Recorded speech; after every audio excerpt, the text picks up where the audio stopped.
Степанов Сергей, руководитель молодежной лаборатории при Институте математики и информатики Северо-Восточного федерального университета. Приехал сюда обучать детей по программированию. Мы в основном занимаемся это чат-ботом и пытаемся делать типа голосового или помощника для школьников. Вот, ребята сейчас занимаются, пишут на языке Python, все это делается. Вот. У всех есть свои задачи, и все хорошо работают. Вот. Наша лаборатория в Якутске, которой я руковожу, имеется 3 проекта у нас. Первый проект это по мерзлоте, это прогноз температурного режима грунтов при строительстве зданий и сооружений. И еще мы начали делать прогноз распространения пожаров. И в-третьих, это языковые модели, это голосовой помощник на якутском языке. И все 2 последних проекта, они связаны со Сбербанком. Наша лаборатория сейчас работает при Сбербанке, и там в правительстве есть лаборатория искусственного интеллекта, и мы с ними параллельно работаем по этим направлениям. В этом году я первый раз я меньше работаю. Пока все нормально, все хорошо. Ребята такие, все умные, все работаем. Надеюсь, в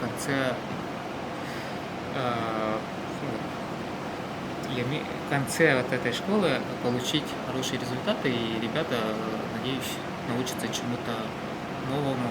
Если даже не научатся, то узнают, что можно какие-то дела делать. То есть 10 дней, по вашему мнению, хватит, чтобы создать работоспособный чат-бот для Telegram? Я когда писал заявку на этот проект по голосовому помощнику, мы там писали, чтобы дети уже знали программирование, потому что за 10 дней программирование не обучится. Из этого все те дети, которые тут сидят, они уже знают, они уже писали что-то, они уже представляют, что это такое. Из этого легче. То есть они уже, можно сказать, программисты с опытом каким-то? Да. И владеют Python, да? Да. Но это было такое условие о том, что чтобы попасть сюда, они должны были знать язык программирования. И тогда, получается, чат-бот, в принципе, разрабатывается на Python или можно на других языках тоже разрабатывать? В основном сейчас Python используют. И все библиотеки обычно пишутся на Python. И так лучше. Потому что если мы берем какие-то модельки искусственного интеллекта, они тоже написаны на питоне, и легче на питоне работать. А тогда чат GPT тоже на питоне? Да. Разработан, да?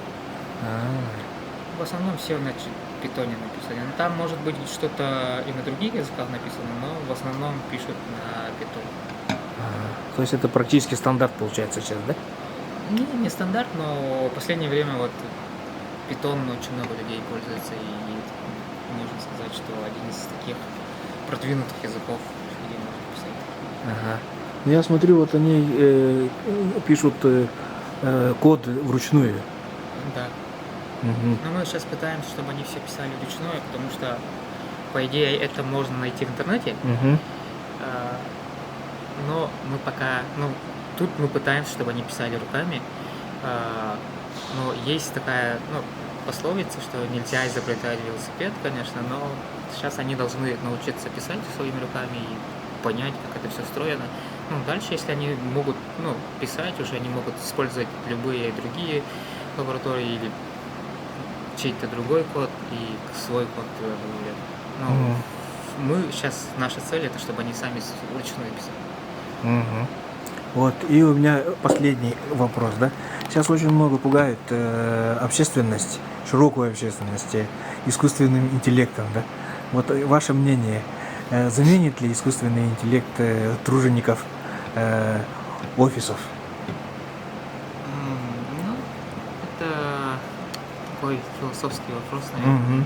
Я даже не знаю, что как лучше ответить. С точки зрения, ну, я же сам разработчик, Мгм. мне интересно разрабатывать такие вещи. Это же, ну, мы, как разработчики, мы смотрим это как помощник Мгм. конечному этому Пользователи, пользователю, да. Ага. Вот. Но такое может быть в том, что они могут, ну, там, вместо этого помощника стать. Вот. Сейчас же везде и всюду идут много дискуссий насчет вот этого. В Голливуде же очень много восставали Мгм. из-за того, что вот искусственный интеллект начали использоваться. И тот же художники, ну, искусственный интеллект же, он очень сильно заходит в сфере вот, ну, как не культуры, а вот где, ну, вот эти художники, те люди, которые Творческих профессий. Да, творческих профессий. Вот. И сейчас пытается даже ну, писать законы о том, что типа ты когда используешь искусственный интеллект, ты должен написать, что тут, ну, есть там искусственный интеллект использовались.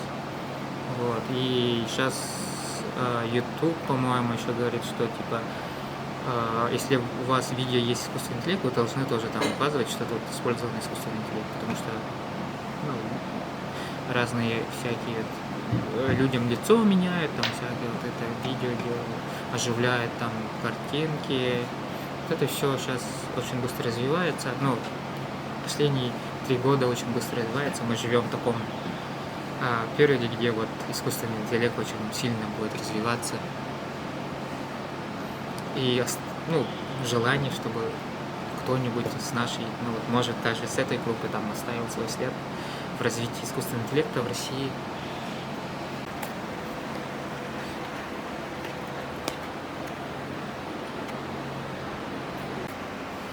Всем привет, меня зовут Дмитриева Саша, я закончила 10 класс физико-технического лицея имени Владимира Петровича Ларионова. В школе мне очень нравится предмет информатика, поэтому сейчас я нахожусь в секции голосового помощника, где мы разрабатываем специального телеграм-бота, который смог бы помогать обычным школьникам, я бы так сказала. Мы разделились на группы, которые занимаются разными делами. Например, я и мои подруги занимаемся тем, что разрабатываем часть расписания, где человек мог бы добавлять свои события, а потом их просматривать. Также другие из нас, например, занимаются тем, что добавляют функцию заметок, сохранение фотографий, видео, аудио и тому подобное. А также самое главное это у нас расшифровка голосовых сообщений и озвучивание текстового файла. Мгм. Ага. А вы на какой программе работаете? Мы в качестве компилятора используем VS Code, Мгм. пишем на языке Python, Мгм. используем специальную библиотеку Telebot. Мгм. Так, и вот пожелания. Хотелось бы всем пожелать плодотворной работы, сил, доставить проект до конца, проезжать. И всем удачи!